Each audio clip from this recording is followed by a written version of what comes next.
Assalamualaikum warahmatullahi wabarakatuh. Kita semangat berjumpa di channel Jack Solmat. Kali ini saya akan bahas mengenai grafik fungsi kuadrat. Ini adalah materi yang sangat penting bagi anak-anak siswa kelas SMP kelas 9 dan juga SMA kelas 10. Dan juga saya informasikan kepada orang tua murid, silahkan bergabung mengikuti pembahasan grafik fungsi kuadrat sehingga sama-sama dengan anaknya memahami grafik fungsi sehingga dapat dijadikan bahan sharing ketika belajar di rumah. Namun sebelum kita bahas secara detail menggambar grafik fungsi kuadrat ini, jangan lupa klik like, subscribe, dan bunyikan loncengnya sehingga akan mendapatkan informasi video yang terupdate tentang pembahasan pembelajaran matematika.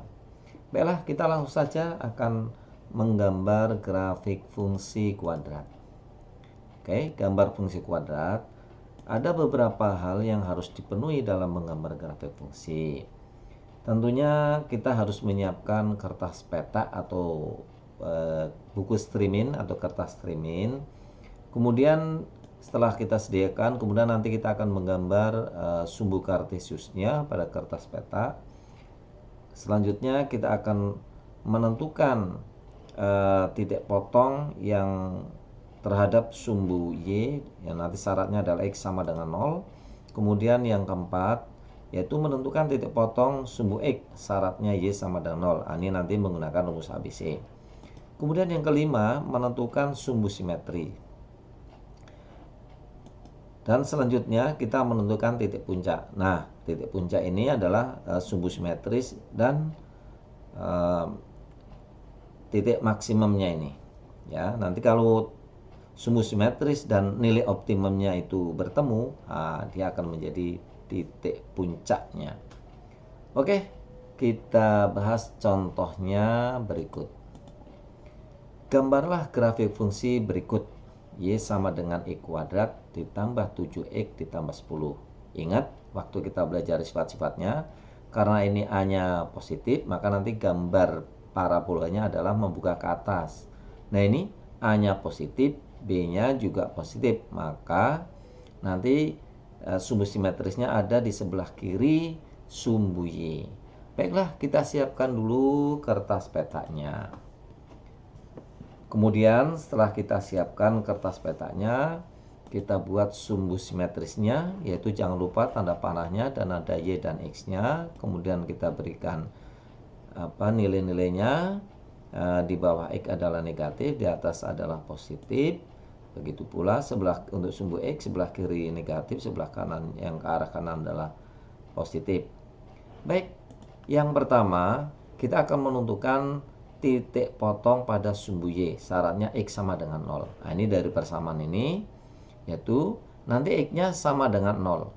Karena X-nya sama dengan 0, ya kita masukkan saja. Maka Y, sebelumnya kita tentukan dulu A1, B, 7, C, 10. Ini nanti untuk kelanjutannya dalam menentukan hal-hal yang tadi kita sebutkan sebelumnya. Baik, karena X-nya sama dengan 0, X ini diganti dengan 0. X diganti dengan 0. Ini maka 0 kuadrat, 0, 7 kali 0, 0. Maka hasilnya adalah Y sama dengan 7. Sama dengan 10. Maaf. Karena Y sudah dapatkan Y sama dengan 10, maka titiknya, yaitu titik potong pada sumbu Y adalah 0,10. Nah, Y-nya 10, X-nya 0. Maka kita letakkan titik ini pada sumbunya di sini nih. Oke, ini 10 kalau hitung 1, 2, 3, 4, 5, 6, 7, 8, 9, 10 di sini. Jadi ini adalah titik dari 0,10, yaitu nanti titik potong pada sumbu Y. Baik, yang kedua, kita akan menentukan titik potong pada sumbu X. Syaratnya adalah Y sama dengan 0. Nah, ini Y nanti diganti dengan 0 nih. Kalau tadi X sama dengan 0. Maka menjadi 0, ya kan, X kuadrat 7X tambah 10. Selanjutnya kita tentukan nilai ABC-nya. Nah, ini dia. Ingat, waktu lalu sudah kita bahas. Setelah itu, karena kita akan menentukan nilai X, ini adalah bentuk persamaan kuadrat, maka kita akan menggunakan rumus ABC. Rumus ABC di sini, maka dapat kita masukkan B-nya min 7, ini min 7 ada B, min 4, A-nya 1, C-nya 10, bawah ada A, ada 1 kali 1. Maka X1, 2, min 7 ditambah plus minus 49 min 40 dibagi 2 kali 1 adalah 2. Oke, kita lanjutkan. X1 dan 2 yaitu min 7 plus minus akar 9, 49 kurangi 40. Maka akar 9 adalah 3. Nah, ini hasilnya 3. Kemudian setelah kita dapatkan ini, kita tentukan X1-nya dulu. Nah, kita gunakan yang positif. Boleh nggak yang negatif? Boleh. Ya, negatif dulu boleh. Ya, kita ambil yang positif dulu. Maka min 7 ditambah 3, bacanya adalah yang positif dulu, ingat. Berarti 3 dikurang 7, hasilnya adalah min 4. Dibagi 2. Lah min 4 bagi 2 berapa? Adalah min 2. Maka titik potong yang pertama adalah min 2,0. X-nya min 2, Y-nya 0. Mengapa 0? Karena ini ada syaratnya di sini, Y sama dengan 0. Baik, kita lanjutkan, yaitu untuk X yang kedua, yaitu min 7 dikurang 3. Nah, kalau ini tandanya sama, malah tinggal dijumlahkan saja, kemudian diberi tanda negatif. Maka min 10 dibagi 2 sama dengan min 5. Maka titik potong yang kedua adalah min 5,0. Ya. Nah, titik potong sumbu X itu ada 2, min 5,0 dan min 2,0. Nah, kita letakkan di sini. Pertama min 5,0 dulu. Nah, di sini nih min 5,0, ingat. Nah, ini letaknya. Ya, min 5,0 karena Y-nya 0. Kemudian yang kedua adalah min 2 di sini. Nah, ini min 2,0 ada di sini. Itulah titik potong X pada titik yang memotong sumbu X. Nanti motong apanya? Yaitu grafiknya akan motong sumbu X ini. Baik, kita lanjutkan yang ketiga, yaitu menentukan sumbu simetris. Nah, sumbu simetris adalah min B per 2A. Oke, maka kita dapatkan A-nya 1, ini sudah seperti dari awal yang kita tentukan. Tinggal dimasukkan saja X min B per 2A. B-nya adalah 7, maka A-nya 1 dihasilkan adalah min 7 per 2. Hasilnya adalah min 3,5. 3,5 itu mana? Ini min 3,5, berarti letaknya di tengah-tengah ini nih. Tengah-tengah ini. Oke. Ya, sumbu simetrinya itu nanti diletakkan di sini. Ini dia. Setelah ini kita tentukan sumbu simetrisnya di sini, kita tarik garis putus-putus. Oke. Inilah yang disebut dengan sumbu simetris.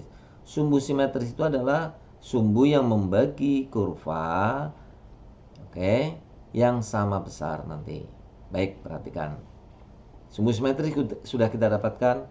Kita lanjut akan menentukan titik optimum yang akan dijadikan nanti sebagai titik puncaknya. Baik, yang keempat yaitu menentukan nilai optimum. Nilai optimum yaitu dirumuskan dengan Y sama dengan D dibagi min 4A. D, kita tahu bahwa rumusnya adalah B kuadrat min 4AC. Oke, kita tentukan D-nya. B-nya 7, A-nya 1, C-nya 10. Maka akan diperoleh 49 dikurang 40. D-nya hasilnya 9. Masukkan kemari ya, dalam rumus ini. Nah, D-nya 9. Maka D-nya 9, A-nya 1, 4 min 4 kali 1, hasilnya adalah min 4, maka 9 dibagi min 4, hasilnya adalah min 2, 1 per 4. Oke, sehingga nilai optimumnya adalah Y sama dengan min 2, 1 per 4. Min 2 per 4 itu di mana nih? Nah, kira-kira letaknya di sini. Ini kan min 1, ini min 2, letaknya di sini. Nah, setelah ini kita buat garis optimumnya. Nah, itu dia. Nah, pertemuan antara sumbu simetris ya, ini dengan nilai optimum tadi, maka disebut dengan titik puncak. Ini. Nah, titik puncak adalah ini rumusnya.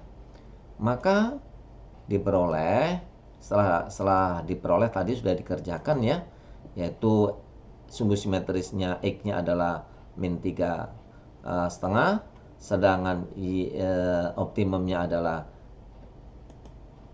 dapatnya min 21/4, maka kalau digabungkan menjadi titik puncak. Nah, titik puncaknya adalah min 3 setengah, min 21/4. Di mana letaknya? Ya di sini. Nah, ini dia. Nah, itulah. Ini disebut dengan titik puncaknya. Maka nanti gambarnya, tadi saya katakan membuka ke atas, dan ini puncaknya di sini, setelah puncak di sini nanti akan membalik lagi ke atas. Baiklah. Setelah kita selesaikan, yaitu pada poin yang ke-5 mengenai titik puncaknya, setelah itu langsung kita akan menggambar.